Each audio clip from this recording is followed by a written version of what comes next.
Olá, vamos para mais uma questão, que é a questão número 1 da aula 12. Nessa questão, a gente vai abordar a famosa equação funcional de Cauchy. A gente diz que uma função f satisfaz a equação de Cauchy, ou que f é Cauchy, se a função f ela é aditiva, ou seja, f de x mais y é igual a f de x mais f de y para todos x e y reais, tá? Então, uma observação bem clara aqui é que qualquer função da forma constante vezes x é uma solução dessa equação, né? Se você botar essa função aqui, ficaria constante vezes x mais y, e se você fizer a distributiva, isso é a mesma coisa que a constante vezes x mais a constante vezes y. Então, uma primeira observação é que funções dessa forma, funções lineares, são soluções dessa equação de Cauchy, tá? Então, a pergunta natural a se fazer é: essas são as únicas soluções? Ou seja, será que existem outras soluções que satisfazem essa equação de Cauchy, tá? E a resposta é que sim, existem outras soluções que satisfazem essa equação de Cauchy. São funções muito esquisitas, tá? Que dependem do axioma da escolha para a sua construção, tá? A gente não vai entrar nesse mérito, tá? O que a gente vai fazer nesse problema é o seguinte: a gente vai provar algumas coisas sobre uma função que é de Cauchy, uma função que satisfaz essa equação. Então, a gente vai provar inicialmente que o f de 0 é 0. Depois a gente vai provar que a f é ímpar. O que significa f ser ímpar? Significa que f de menos x é menos f de x. Então, a gente vai provar que a f é ímpar. Depois a gente vai estender essa propriedade aqui desse menos poder sair para essa propriedade aqui, que qualquer inteiro pode sair. Então, o f de nx vai ser o nf de x para todo n inteiro. E aí a gente vai concluir, finalmente, que a função f de r, que a função satisfaz f de r igual a r vezes f de 1 para qualquer r racional. Ou seja, a função é uma constante vezes x, mas só quando eu estou restringindo aos racionais.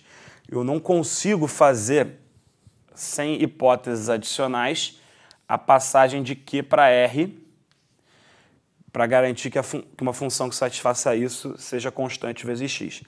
Para fazer essa passagem, você precisa de hipóteses adicionais, hipóteses um pouco mais...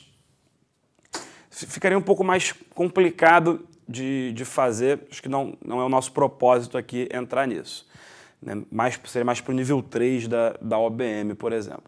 Mas, por exemplo, uma condição sobre f que te garante conseguir passar dos racionais para os reais seria, por exemplo, pedir que a f fosse uma função crescente. Então, se você sabe que a função f é crescente e satisfaz isso daqui, ela vai ser constante vezes x para todo x real. Sem saber nada, o máximo que a gente pode chegar é isso daqui. Tá legal? Então, vamos começar aqui a resolver os itens. Para o item A aqui, a resolução é bastante simples, né? Concluir que o f de 0 é 0. O que a gente tem que fazer aqui? Eu vou fazer todas as variáveis iguais a 0. Então, ó, se eu fizer x igual a y igual a 0, eu fico com f de 0 do lado esquerdo igual a f de 0 mais f de 0. Posso cortar um desses f de 0 e vou concluir rapidamente que o f de 0 de fato é igual a 0. Então, o item A é bastante simples, né, de ser resolvido. O item B também é bem simples de ser resolvido, né? Eu quero provar que f de menos x é igual a menos f de x. Então, o que eu vou fazer? Eu vou trocar o y pelo quê? Por menos x, né?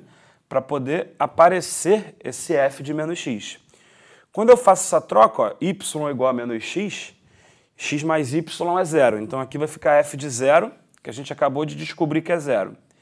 É igual a f de x mais f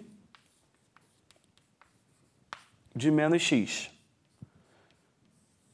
Então, o que eu concluo aqui? Eu vou concluir jogando o f de x para cá, que o f do menos x é igual a menos f do x, ou seja, a função é ímpar, que era exatamente o que a gente queria.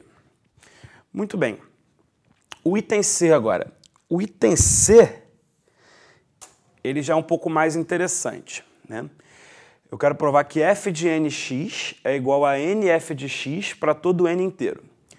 Então, a primeira observação que a gente vai fazer aqui é a seguinte. Se o n é igual a zero, já está feito, né? Porque ficaria f de zero igual a zero. Beleza. Agora, eu posso supor... Então, a gente pode supor que o n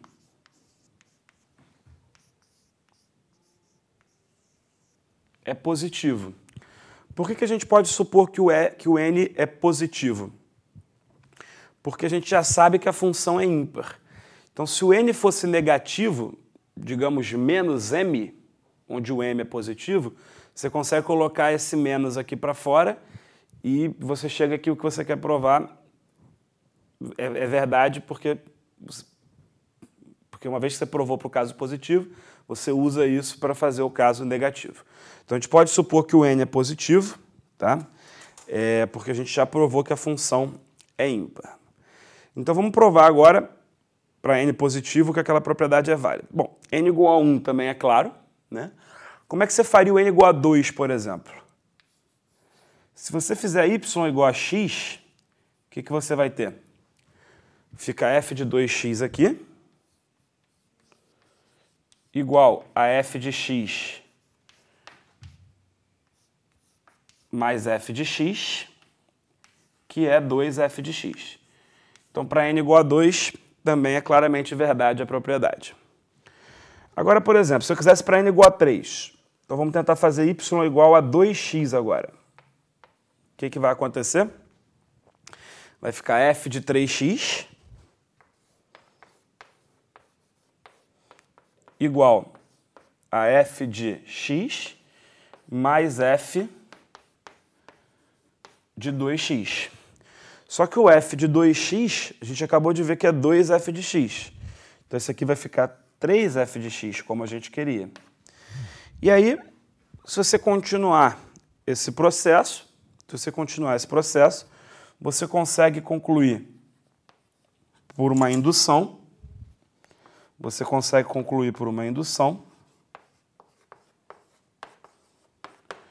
Que o que você quer provar, f de nx igual a nf de x, é verdade para todo n inteiro positivo. Muito bem.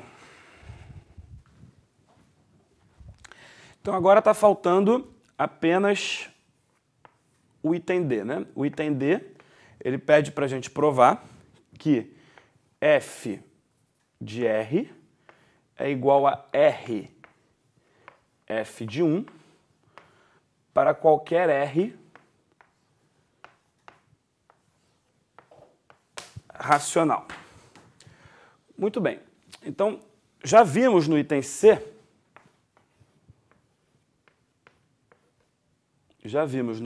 que f de nx é igual a n f de x para todo n inteiro e para qualquer x real. Então, se eu fizer nessa igualdade o x igual a 1, eu consigo concluir que o f de n, ou seja, o f de qualquer inteiro, é igual a n f de 1. Então, eu consigo fazer aqui o que eu quero provar, não para racionais ainda, mas para quaisquer inteiros, tá? E agora eu preciso fazer a passagem desses inteiros para os racionais. Como é que a gente vai fazer isso? Todo número racional, né? Então, a gente vai pegar esse número racional e vai escrever ele de que maneira? Todo número racional é um inteiro dividido por outro inteiro. Então, R é igual a P sobre Q, onde P e Q são inteiros. Então, qual vai ser a jogada aqui? Vamos chamar essa igualdade aqui de estrela. Vamos chamar essa igualdade aqui de estrela. E aí, o que a gente vai fazer é o seguinte. A gente vai fazer o N igual a Q e o X igual a P sobre Q em estrela. Por que eu vou fazer isso? Porque fazer o x igual a P sobre Q é bom porque eu quero calcular o f de P sobre Q, né? Que é o f de R. E aí, uma vez que eu coloco P sobre Q aqui, colocar o n igual a Q é bom porque aí esse nx passa a ser um inteiro. Eu já sei calcular o f de um inteiro. Então, eu vou conseguir calcular o f do P sobre Q, que é o que eu quero. Então, ó, ao fazer essa substituição, o que a gente vai ter? Ó, nx é f de P. Desculpa, nx é P. Então, vai ficar f de P igual o n é Q vezes o f de P sobre Q. Só que esse P aqui, a gente já viu, ó. A gente acabou de ver que esse f de P é o quê? Ele é P f de 1, porque o P é um número inteiro. Então, se eu passar o Q para lá dividindo, eu vou ter que o f de P sobre Q é igual a P sobre Q f de 1. Só que esse P sobre Q é exatamente o R. Então, eu acabei de concluir que f de R é igual a f de 1 vezes R para todo R racional, que era exatamente o que a gente queria para terminar o problema.